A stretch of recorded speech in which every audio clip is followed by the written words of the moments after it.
Last day we understood that the topic what is the effect of colonialism on the life of pastoralist। ठीक है, हम ये पढ़ रहे थे कि पेस्टोलिस्ट के जीवन पे ब्रिटिश औपनिवेशिक काल का, यानी जब हम ब्रिटिश के स्लेवरी पीरियड में या कोलोनिज्म पीरियड में थे तो उनके लाइफ पे क्या प्रभाव पड़ रहा था। तो लास्ट डे हमने देखा कि उन्होंने जो उनके वेस्ट लैंड थे, जो पॉस्चर लैंड थे, चारा ग्रेजिंग लैंड थे, उनको वो कैप्चर करने का प्रयास किए। ये लोग रहते थे mostly they are living in forest, जंगलों में रहा करते थे। तो जंगलों को भी उन्होंने रिजर्व करना शुरू किया था, उसको कैटेगराइज करना शुरू किया गया था, क्योंकि जो जंगली लकड़ियां हैं या जो उनसे उनको ज़रूरतें हैं वो उन जंगलों से रिसोर्सेज को पूरा करते थे। यूरोप के मार्केट में भारत के जंगलों से लकड़ियां काट के सेल की जाती थीं। इवन देन वहाँ के जो शिप बिल्डिंग में, मतलब ये कह सकते हैं युद्ध पोत जहाज में उन लकड़ियों का प्रयोग किया जाता था। Let's see the British forest act by which some forest were declared reserve forest and some protected forest. जो ब्रिटिश गवर्नमेंट थी उसने कुछ जंगलों को रिजर्व फॉरेस्ट की कैटेगरी में रखा, कुछ प्रोटेक्टेड फॉरेस्ट की कैटेगरी में रखा। अब हमको डिफरेंस समझना है कि what is the reserve forest and what is the protected forest.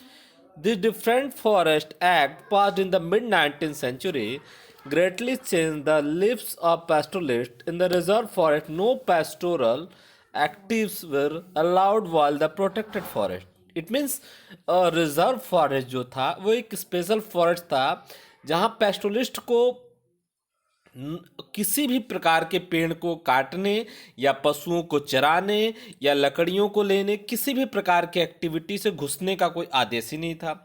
ठीक है, while in the protected forest their activities is strictly restricted since colonial official felt that grazing animals। और उसके अलावा जो प्रोटेक्टेड फॉरेस्ट थे उन एरिया में भी वो क्या कर सकते थे, मतलब पशुओं को चरा नहीं सकते थे या पेड़ों की लकड़ी काट नहीं सकते थे, ये चीज़ें नहीं कर सकते थे। ठीक है, hence because of the forest act became quite impossible for pastoralists to graze their cattle in forest areas, thus they get sufficient forage for the cattle। कहने का मतलब ये है कि जब ये चीज़ें चल रही थी तो उन इस प्रकार का, मतलब प्रोहिबिटेशन लगाने के कारण, प्रतिबंध लगाने के कारण उनकी लाइफ बहुत ही टफ हो गई, बहुत ही मुश्किल में पड़ गई। ठीक है, आगे देखते हैं effects of criminal tribes act. उसके अलावा उन्होंने कई अन्य कानून भी पास आउट किए।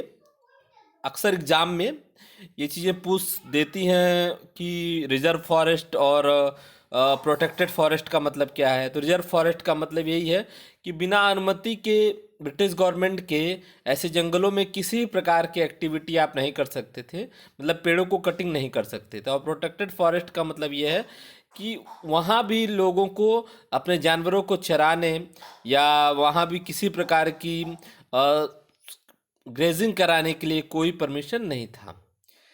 क्रिमिनल ट्राइब्स एक्ट देखते हैं। The British official were suspicious of the nomadic people because of they don't live a permanent place, they were considered criminals. ठीक है, the criminal tribes act 1871 declare such A nomadic communities criminal by nature, also criminal by birth. ठीक है, अब ये British ऑफिसरों ने उनको nomads लोगों को ये बताया कि अगर वो किसी परमानेंट प्लेस पे नहीं रहते और एक जगह नहीं टिके रहते और वो बार बार अपना जगह बदलेंगे तो वो अपराधी समझे जाएंगे, क्राइम की श्रेणी में आएगा। मतलब वो उनके जीवन पे कमांड चाहते थे, कंट्रोल चाहते थे।